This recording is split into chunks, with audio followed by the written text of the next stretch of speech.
4 चरण बीत चुके हैं और सियासी पारा लगातार बढ़ता जा रहा है। और इसी बीच लखनऊ में इंडिया ब्लॉक की प्रेस कॉन्फ्रेंस हुई। कांग्रेस के राष्ट्रीय अध्यक्ष मल्लिकार्जुन खड़गे ने अखिलेश यादव संग प्रेस वार्ता में ऐलान किया कि अगर इंडिया सरकार बनी तो 5 नहीं 10 किलो राशन दिया जाएगा। तो वहीं दूसरी तरफ यूपी के अखाड़े में खड़गे के आते ही सीएम योगी ने उन्हें घेर लिया। एक रिपोर्ट आपको दिखाते हैं। ये देश का भविष्य बनाने वाला चुनाव है। मोदी जी को फिर से देश की सत्ता सौंपनी है। 4 चरणों का रण पूरा हो चुका है। 5वें चरण की लड़ाई तेज हो गई है। फिर एक बार और इसी बीच सीएम योगी और कांग्रेस अध्यक्ष मल्लिकार्जुन खड़गे के बीच जुबानी जंग तेज हो गई है। अरे भारत में नहीं बनेगा तो क्या इटली में बनेगा क्या राम मंदिर? मटन चिकन की बात उन्होंने करे, हम नहीं करे। एक और मल्लिकार्जुन खड़गे ने प्रेस कॉन्फ्रेंस कर बीजेपी पर निशाना साधा, तो दूसरी ओर सीएम योगी ने कांग्रेस पर करारा हमला किया। राम भक्त ही राज करेगा दिल्ली के सिंहासन पर। संपत्ति के बंटवारे के मुद्दे पर दोनों एक दूसरे के आमने सामने दिखे। यूपीए सरकार ने पहले ही रंगनाथ मिश्रा और जस्टिस सच्चर कमेटी की कमेटी गठित करके ओबीसी और एससी एसटी के आरक्षण में सेंध लगाने का प्रयास किया था। ये शरारत फिर से करेंगे और आम जनता को भी उनकी खुशहाली देखने की बजाय ये लोग संपत्ति का सर्वे करा करके आम जनता को भी तबाह करके विरासत टैक्स के नाम पर औरंगजेब का जजिया कर लगाने का प्रयास करेंगे। औरंगजेब की आत्मा घुस चुकी है इंडी गठबंधन के अंदर।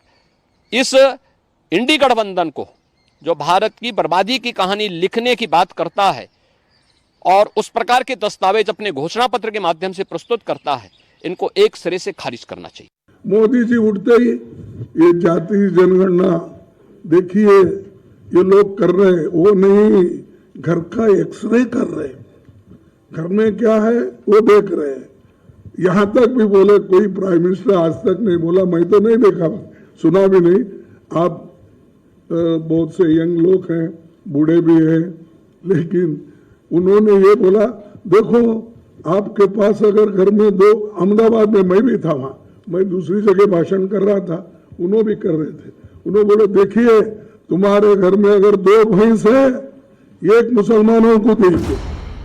दोनों नेताओं के बीच छिड़ी जुबानी जंग यही नहीं थमी, बल्कि लड़ाई धर्म, जाति और नफरत की सियासत तक पहुंच गई। भला ऐसे मुद्दों पर सीएम योगी कहां चुप रहने वाले थे। उन्होंने भी अपने अंदाज में मल्लिकार्जुन खड़गे को करारा जवाब दिया।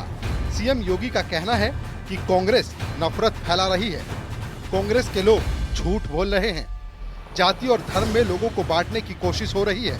कांग्रेस हो या समाजवादी पार्टी, जिन लोगों ने हमेशा बंटवारे की राजनीति की हो, कांग्रेस का तो इतिहास है, देश को पहले बांटा, फिर जाति मत और मजहब के आधार पर पूरे देश को बांटा, क्षेत्र और भाषा के आधार पर बांटा। आज फिर उसी प्रकार की विभाजन की राजनीति ये लोग करके देश की पूर्ण क्षति करना चाहते हैं। भारत का जागरूक मतदाता 2014 में कांग्रेस से पिंड छुड़ा चुका है। अब कांग्रेस कभी पुनः देश के अंदर सत्ता में नहीं आ सकती है। और गालियां तो भरपूर देते हमको, जितना कांग्रेस को गालियां देते, मैं समझता हूँ राम का नाम भी उन्होंने उतना नहीं लिया होगा जितना हमारे को गालियां देने में। कांग्रेस पार्टी को, सोनिया गांधी को, राहुल गांधी को, और फिर बाद में बचा कुचा रहे तो प्रियंका गांधी को और मेरे को भी शामिल कर लेते हैं। सीएम योगी और मल्लिकार्जुन के बीच वार पलटवार का दौर आरक्षण से मटन, मंगलसूत्र और आस्था तक भी पहुंचा। जहां मल्लिकार्जुन खड़गे ने बीजेपी को मुद्दे से भटकाने की बात कही, वहीं सीएम योगी ने मल्लिकार्जुन खड़गे पर झूठ बोलने का आरोप लगाया। अगर कांग्रेस और कांग्रेस नेतृत्व का इंडी गठबंधन आएगा तो ये राम विरोधी है, ये भारत की आस्था का विरोधी गठबंधन है, यह देश के आरक्षण, देश में अनुसूचित जाति, जनजाति और पिछड़ी जाति को मिलने वाले आरक्षण के लोग विरोधी हैं। ये लगातार इस प्रकार का षड्यंत्र कर रहेंगे।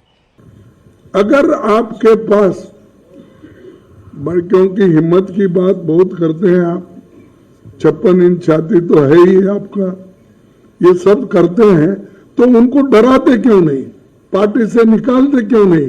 भाई ये संविधान के खिलाफ ऐसा नहीं बोलना चाहिए। ये देशद्रोही का काम है। दरअसल सीएम इसलिए भी मल्लिकार्जुन खड़गे पर लगातार हमलावर नजर आए क्योंकि खड़गे के ये सभी बयान राजधानी लखनऊ से सामने आए। मौका था इंडिया वालों की प्रेस कॉन्फ्रेंस का। इसी दौरान अखिलेश यादव ने यूपी की 79 सीटें जीतने का दावा कर सबको हैरान कर दिया।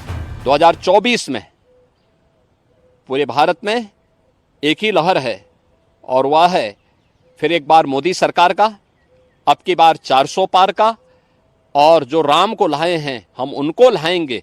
इस संकल्प के साथ जनता जनार्दन कमर कस करके मोदी जी के साथ में है और मोदी जी को पुनः देश की सत्ता सौंप करके भारत को विकसित भारत बना करके भारत को दुनिया की एक बड़ी ताकत के रूप में स्थापित करेगा।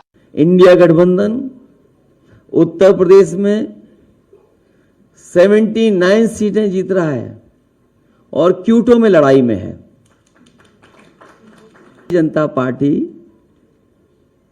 अपने ही नेगेटिव नैरेटिव में उलझ गई है